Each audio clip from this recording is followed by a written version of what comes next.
नमस्कार, एक बार फिर से आप सभी का स्वागत करता हूं गुरुकुल.com के इस चैनल में। आज के इस वीडियो में हम देखेंगे ओ सदा नीरा के ऑब्जेक्टिव को। याद रखिएगा, ओ सदा नीरा, हाँ, जगदीश चंद्र माथुर के द्वारा लिखा गया यह चैप्टर है ओ सदा नीरा निबंध, और इसके आज हम देखेंगे ऑब्जेक्टिव। और यदि आपने समरी और क्वेश्चन आंसर का वीडियो नहीं देखा है तो लिंक जो है डिस्क्रिप्शन में दे दी है, आप वहां से देख सकते हैं। और आज इसका जितना भी ऑब्जेक्टिव बोर्ड एग्जाम के लिए रिलेटेड है उन सभी जो ऑब्जेक्टिव को लाया गया है, इसलिए अच्छा तरीका से इसको देख लो। तो देखिएगा, सबसे पहले जो ऑब्जेक्टिव है वो ऑब्जेक्टिव क्या है ओ सदा नीरा के निबंधकार कौन है, यानी ओ सदा नीरा जो निबंध है उस निबंध के निबंधकार कौन है, तो कौन है यह आप भी जानते हो ना, कौन? जगदीश चंद्र माथुर, याद रखिएगा। और एक और बात याद रखिएगा, ओ सदा नीरा जो निबंध है इस निबंध के लेखक कौन हो जाएंगे?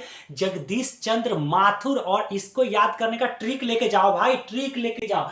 ओम जय जगदीश हरे, हाँ, ओम जय जगदीश हरे। ओ का संबंध किससे? जगदीश से। कभी नहीं भूलोगे, याद रखिएगा, ओम जय जगदीश हरे। ओ सदा नीरा में से ओ ले लो और जगदीश चंद्र माथुर में से जगदीश, और ओ का संबंध कॉम्बिनेशन किससे कर दो? किससे किससे बोलो? जगदीश से। तो ओ सदा नीरा के लेखक हो जाएंगे कौन? जगदीश चंद्र माथुर। अगला क्या है? जगदीश चंद्र माथुर का जन्म कब हुआ था? तो याद रखिएगा, इनका जो जन्म है 16 जुलाई 1917 ईस्वी को हुआ था। हाँ, चंपारण सत्याग्रह जब हुआ था ना, उसी समय इनका जन्म हुआ था। ओ सदा नीरा चैप्टर के राइटर जगदीश चंद्र माथुर का। अगला है, इनका जन्म स्थान कहाँ है? तो जन्म स्थान जो है शाहजहांपुर, उत्तर प्रदेश। याद रखिएगा, उत्तर प्रदेश में एक जिला पड़ता है जिसका नाम है क्या? शाहजहांपुर, और इसी शाहजहांपुर में इनका जन्म हुआ था। अगला क्या है? अगला है, आईसीएस की परीक्षा कब उत्तीर्ण किए? यानी कहने का अर्थ है जगदीश चंद्र माथुर आईसीएस की परीक्षा कब उत्तीर्ण किए? तो 1941 ईस्वी में आईसीएस की परीक्षा उत्तीर्ण किए थे। सबसे बड़ी का सिविल सेवा का परीक्षा होता है, और यह आईसीएस की परीक्षा 1941 ईस्वी में वह उत्तीर्ण भी किए थे।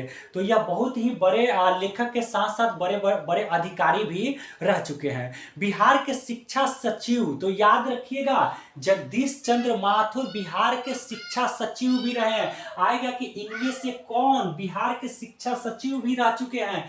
तो क्या है? जगदीश चंद्र माथुर बिहार के शिक्षा सचिव भी रहे हैं। आगे क्या है, तो इनके बारे में जान लेते हैं। तो कृति, याद रखिएगा, कृति। तो कृति क्या है? एक नंबर में देख लीजिएगा, मेरी बांसुरी। याद रखिएगा, जगदीश चंद्र माथुर का जो कृति है वह सबसे पहला नंबर, याद रखिएगा, मेरी बांसुरी 1936 ईस्वी में आया। यानी याद रखिएगा 1936 ईस्वी में। उसके बाद है भोर का तारा। सेकंड नंबर क्या है? भोर का तारा, और भोर का तारा आया 1946 ईस्वी में। अगला है थर्ड नंबर में, वो मेरे सपने 1950 ईस्वी में। उसके बाद बंदी 1954 ईस्वी में, शारदिया 1959 ईस्वी में, और गगन सवारी 1958। यानी ये जो कृति है आपको याद कर लेना होगा, याद रखिएगा। और हाँ, अगर आपसे याद नहीं होगा ना तो इसके जस्ट वीडियो के बाद मैं आपके लिए ट्रिक लाने वाला हूं। जितने भी 12 क्लास के राइटर है और उनका जितना भी रचना है, कृति है, उन सभी का ट्रिक लाने वाला हूं। ये जो है ना, मैं आपको बहुत ही मिनट भी नहीं लगेगा, यानी बहुत ही कम समय में मैं आपको याद करा दूंगा। और उस ट्रिक के जरिए, इसके लिए यदि आप इस चैनल पे नए हो तो चैनल से जुड़ जाओ।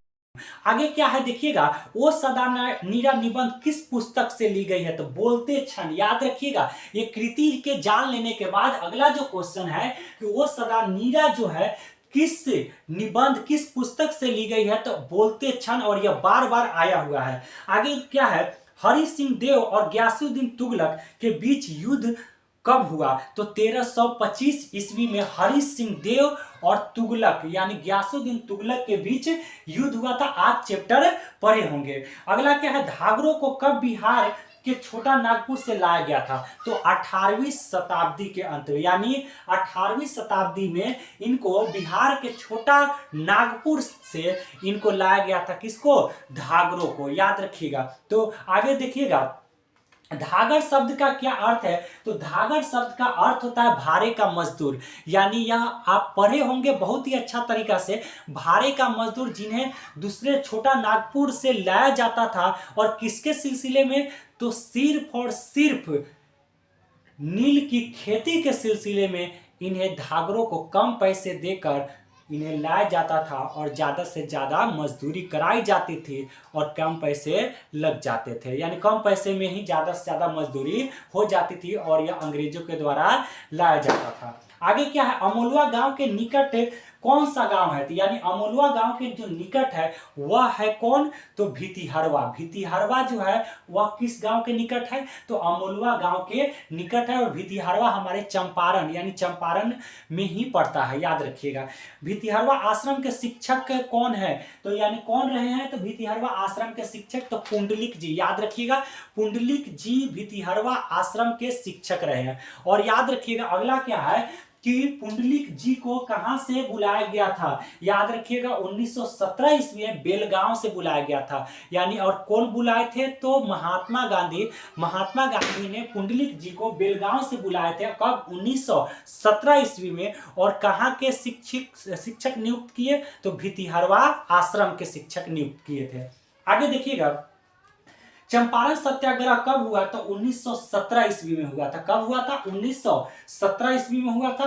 सरैया मन का जल स्थिर है किंतु गंडक नदी का जल क्या है? तो यह चंचल है। सरैया मन का जल क्या है? स्थिर है, किंतु गंडक नदी का जल क्या है? चंचल है। तो यहां तक यह वीडियो समाप्त हुआ। एक आप बस ज्यादा नहीं, ये बार बार आ रहे हैं इसलिए आप अच्छा तरीका से इसका नोट्स बना लो और आपके एग्जाम में इन्हीं सभी में से रहेंगे, ज्यादा आपको याद करने की जरूरत नहीं है। तो यहां तक यह वीडियो समाप्त हुआ।